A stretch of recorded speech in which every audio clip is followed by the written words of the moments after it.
Ever wonder what happens when filmmakers toss the rulebook out the window and crank the chaos to 11? Welcome to the wild world of Grindhouse, where the only thing more shocking than the action is how these movies ever got made. Censors tried to slam the doors shut, but these films bulldozed right through.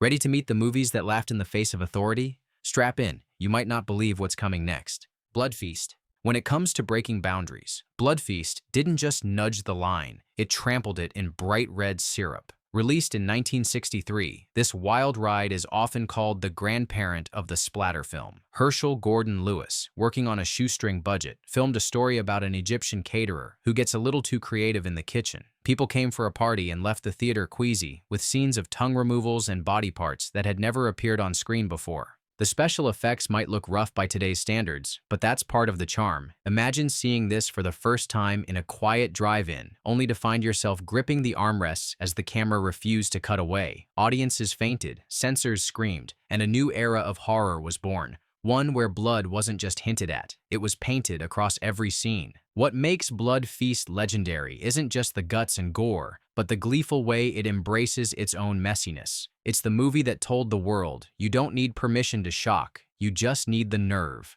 Grindhouse fans saw it and never looked back. Hollywood tried to pretend it didn't exist, but by then, the damage was already done. The Texas Chainsaw Massacre. Step into the blazing Texas sun, and you'll find a film that didn't just ignore the censors, it dared them to try and stop it. The Texas Chainsaw Massacre arrived in 1974, and it wasn't long before everyone was whispering about that movie with the guy and the chainsaw. Director Tobe Hooper didn't need buckets of blood to make viewers squirm. He turned a low budget and relentless heat into pure, unfiltered fear. Following a group of friends who stumble into the home of Leatherface and his charming family, the movie delivers a sense of dread that's almost unbearable. The violence is more suggested than shown, but that only made people imagine the worst. The infamous dinner scene became the gold standard for nightmare fuel, and it's all shot with a rough documentary style that makes it feel almost too real. Censors tried to block it, critics tried to bury it, but the audiences kept coming. The film's gritty realism made every other horror movie look tame by comparison. Hollywood wasn't ready for this kind of terror, but Grindhouse theaters packed them in. To this day, nothing quite matches the sweaty panic of that first chainsaw roar. The message? Sometimes, imagination is the scariest thing of all. I drink your blood. Ready for a movie that feels like a fever dream with a hangover? I Drink Your Blood is what happens when a director looks at the rules and laughs out loud.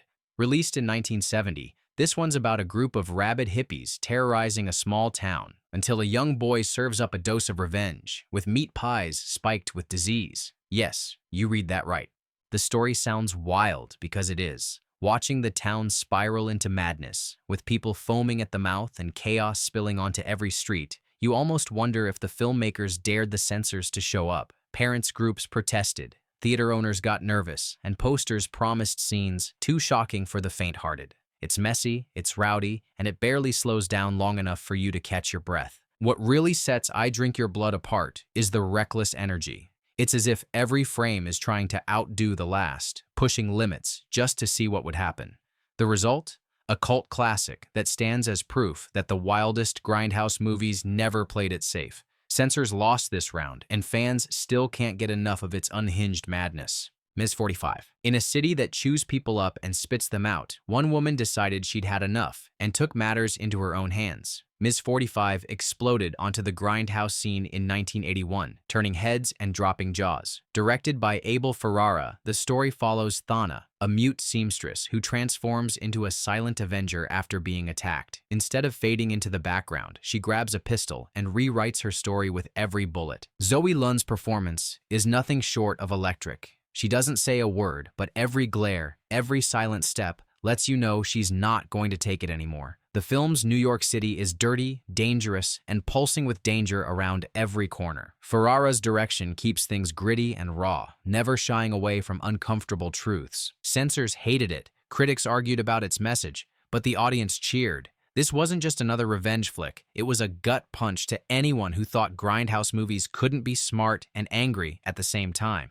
Ms. 45 stands tall as a brutal, stylish warning. Underestimate the quiet ones at your own risk. Elsa She Wolf of the SS. If controversy was an Olympic sport, Elsa She Wolf of the SS would have taken home every medal.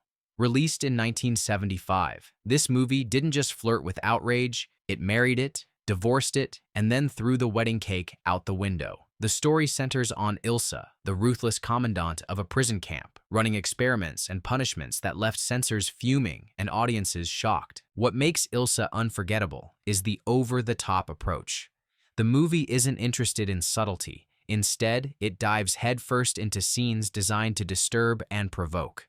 Diane Thorne's performance as Elsa is both commanding and unsettling, making sure you can't look away even when you want to. The costumes, the set pieces, the endless parade of cruelty, every detail seems tailor-made to poke at the boundaries of what was acceptable. Censorship boards across the world tried to shut it down, but the legend only grew.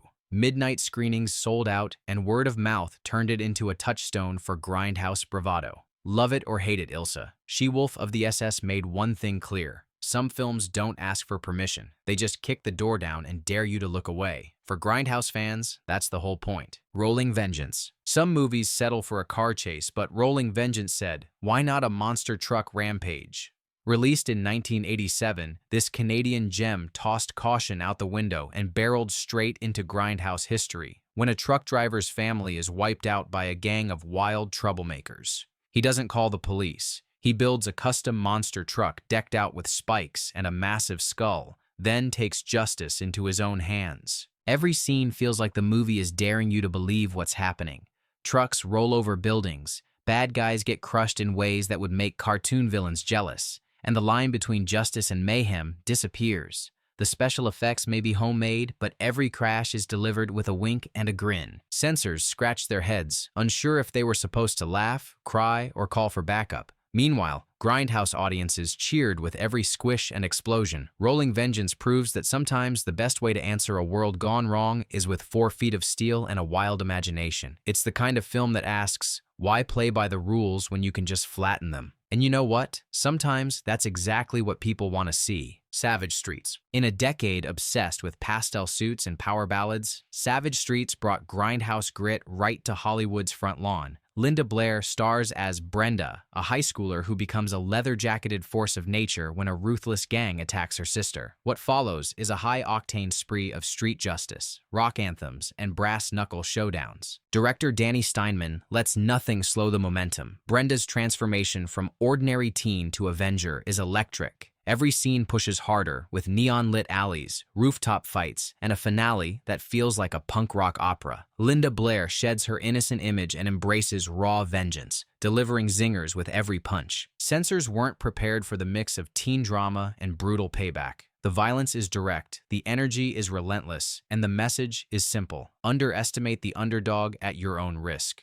Grindhouse fans loved every second, while critics clutched their pearls and looked for the exit. Savage Streets doesn't ask for permission. It takes it. This is Grindhouse turned up to full volume with no apologies and no breaks. If the censors can't handle it, that's just another reason to watch. Switchblade Sisters. Forget everything you thought you knew about high school drama. Switchblade Sisters is here to cut through the cliches. Released in 1975 and directed by Jack Hill, this wild ride follows the Dagger Debs, an all-girl gang fighting their way through betrayals, rival crews, and battles that look like they were choreographed with kitchen utensils. Right from the jump, the movie feels like a punch in the face. There are power plays, loyalty tests, and standoffs that make other teen movies look like fairy tales. Hill's direction leans into the chaos, serving up action and emotion in equal measure. The characters are tough, resourceful, and totally unpredictable. Nobody is safe, and nothing goes as planned. Censors and critics panicked, seeing only the violence and missing the sly social commentary beneath the chaos. Audiences, though, saw something special, a Grindhouse movie where the women fight their own battles and never back down. The film developed a second life as a cult favorite, inspiring later generations who craved something raw and real. Switchblade Sisters didn't just break the rules for girls in cinema, it rewrote the whole playbook. This is a Grindhouse movie that lets its fists and knives do the talking, and the result is as unforgettable as it is untamed. Coffee.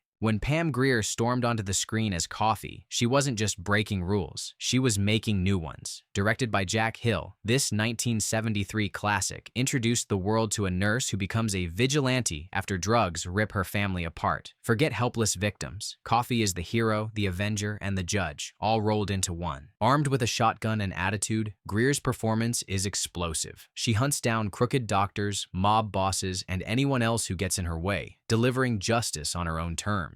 The violence is raw, the action non-stop, and the style is pure 1970s Grindhouse, loud, proud, and entirely unapologetic. Censors were scandalized by the body count and the boldness. Meanwhile, audiences, especially black moviegoers, finally saw a leading lady who fought back and never blinked. Coffee kicked open doors for a new generation of action stars and proved that Grindhouse could be smart, political, and wildly entertaining all at once. This is a film that dares you to look away, but you won't want to miss a second. When Coffee pulls up, the censors can only hope to get out of the way. The Last House on the Left. Wes Craven didn't set out to make Hollywood comfortable. He set out to rip the rug out from under them. The Last House on the Left is one of the rawest, most notorious Grindhouse films ever to shock American screens. A pair of girls head out for a night of fun, but cross paths with escaped criminals, triggering a spiral of horror and revenge that spares no one. What sets this movie apart is its relentless realism. Craven uses shaky cameras and gritty sound to make the violence feel alarmingly close. The parents' transformation from devastated victims to merciless avengers is as unsettling as anything the criminals do. There's no fantasy here, just the ugly truth of what people are capable of when pushed past the brink. Censors tried to cut it, critics debated banning it altogether, and yet it survived because audiences couldn't look away. Craven's film is both a warning and a dare. How much are you willing to watch? How far would you go for justice? The Last House on the Left didn't just push boundaries, it demolished them. The tagline says it all. To avoid fainting, keep repeating, it's only a movie. But trust me, you'll remember it long after the credits roll. Maniac. If Grindhouse movies are a test of nerves, Maniac is the final exam. Directed by William Lustig, this New York shocker follows Frank Zito, a troubled loner whose inner demons spill out onto the city's nighttime streets. Tom Savini's legendary special effects turn each crime into a scene you'll never forget, sudden, graphic, and always just a little too real. What makes Maniac so disturbing is how close it gets to its killer. Joe Spinell gives a performance that's equal parts pathetic and horrifying. The film's tight, sweaty camera work means you're right there with him as reality crumbles. New York feels claustrophobic, every subway ride a potential nightmare. Censors practically threw up their hands. The film was banned in multiple countries, and American critics called for it to be pulled from theaters. But horror fans and midnight moviegoers knew they'd found something unique, a movie that stares directly into the abyss and refuses to blink. Maniac isn't just about shock, it's about confronting darkness you can't explain away. Hollywood kept its distance, but Grindhouse theaters lined up for the privilege of being disturbed. Class of 1984. Punk rockers, student riots, and teachers at the breaking point. Class of 1984 is what happens when Grindhouse filmmakers imagine the worst day of school and crank it to full volume. Perry King plays a music teacher who faces off against a vicious gang led by a student with a chip on his shoulder and no respect for anything except violence. The school halls are filled with graffiti, drugs, and enough chaos to make any parent rethink that PTA meeting. The movie doesn't just flirt with controversy, it locks eyes and dares you to look away. Teachers get attacked, classrooms become battlegrounds, and the principal's office is a war zone. Censors tried to put the brakes on the violence, but the film's message is clear. Sometimes the system is broken beyond repair. It's a warning, a satire, and a wild ride all at once.